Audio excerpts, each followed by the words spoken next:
Did you know that a simple quarter from 1999 could be worth up to $96,000, $120,000, or even $170,000?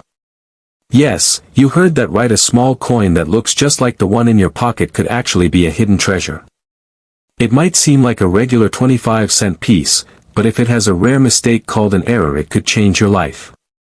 Stay with me, because in this video, we're diving into the story of the 1999 Connecticut State Quarter and how just a few of them turned into valuable collector's items worth tens of thousands of dollars.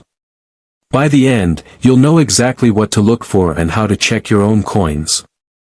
The 1999 Connecticut Quarter was part of the 50 State Quarters program from the U.S. Mint. It features the famous charter oak tree, which is a big part of Connecticut's history. Millions of these coins were made of more than 600 million at the Philadelphia Mint alone. Most of them are only worth their face value. Just 25 cents. But, a few special ones came out with mistakes from the Mint, and those are the ones collectors are hunting for. So, what kind of mistakes are we talking about? The most famous and valuable version of this quarter was accidentally made using the wrong type of coin blank. Instead of being struck on a regular quarter blank, it was struck on a Sacagawea dollar blank. That means the quarter design was placed on a coin that was meant to be a dollar, making it heavier, thicker, and a different color, more like golden or dull yellow instead of silver. This kind of error is super rare. A few people have found these and sold them for huge amounts of money, up to $10,000, $96,000, and some reports even say one sold for $170,000. That's the kind of money that could buy a car, pay off debt, or even make a down payment on a house, all from one coin. If you think that's exciting, it gets better. There are other types of mistakes too. Some 1999 quarters have something called a brockage error, which happens when a coin gets stuck in the machine and stamps onto another coin, leaving a mirror image. These are easy to spot because one side looks strange or pressed in. One of these Connecticut brockage coins sold for over $3,000. There are also rotated die errors, where the front and back of the coin don't line up right. For example, if you flip a normal coin, the heads and tails should be opposite each other. But on a rotated die coin, they're at weird angles. Some people have sold these for a few $100s. Another kind of mistake is when the coin is struck more than once. That means it was hit 2 or 3 times by the stamping machine, so the design is off-center or doubled. Some of these have sold for $500 to $800 depending on how dramatic the error is. A triple strike with the Connecticut Quarter could be worth serious money if it's in good condition. There are also coins that are struck off-center, meaning part of the design is missing or pushed to the side. The more off-center it is, the more it can be worth. Sometimes $100 to $500 or more if the date is still visible. Another thing to look out for is die cracks or chips, which are small bumps or lines on the coin that come from broken or worn-out dies at the Mint. These aren't worth as much, but some can still sell for $10 to $100 depending on how noticeable the flaw is.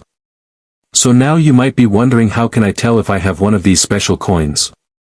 Good question. First, pick up the coin and look closely. If the coin is heavier than a regular quarter, or feels thicker, that's a good sign. A normal quarter should weigh about 5.67 grams. If it weighs more than that, around 6 grams or more, it might be on a dollar blank. Also, check the edge. A regular quarter has small ridges all the way around, but the dollar blank has a smooth edge. So if your 1999 Connecticut Quarter has no ridges, that could be a big clue. Next, look at the color. A regular quarter is silver looking, but the dollar planchet is more golden or yellow. If it looks off in color, that's another sign. Use a small magnifying glass or your phone camera to zoom in. Look for anything that looks doubled, strange, or out of place. If you see any letters that appear to be stamped twice, like a shadow, you might have a doubled die. Another easy trick is to hold the coin flat, flip it over from top to bottom, and see if the front and back line up. If the back is rotated or crooked, it could be a rotated die error. If the coin looks lopsided or part of the design is missing, it might be off-center or a multiple strike. If you find anything strange and you're not sure, don't throw it away or spend it. Instead, take clear pictures and send them to a professional coin grader like PCGS or NGC. These companies can check the coin and tell you exactly what kind of error it is. If it's a big one, they'll even certify it and give it a grade, which can increase the value a lot. Certified coins sell for more because buyers trust that they're real. Now, just to be clear, not every 1999 Connecticut quarter is worth money. Most of them are common and will never be worth more than $1 or $2, even in perfect shape. A regular uncirculated quarter from 1999 might sell for $1 to $3, and high-grade ones in mint condition might sell for up to $20 or $50. But if you find an error, especially one of those rare Sacagawea dollar planchet strikes, you could be looking at tens of thousands of dollars. So keep checking your pocket change.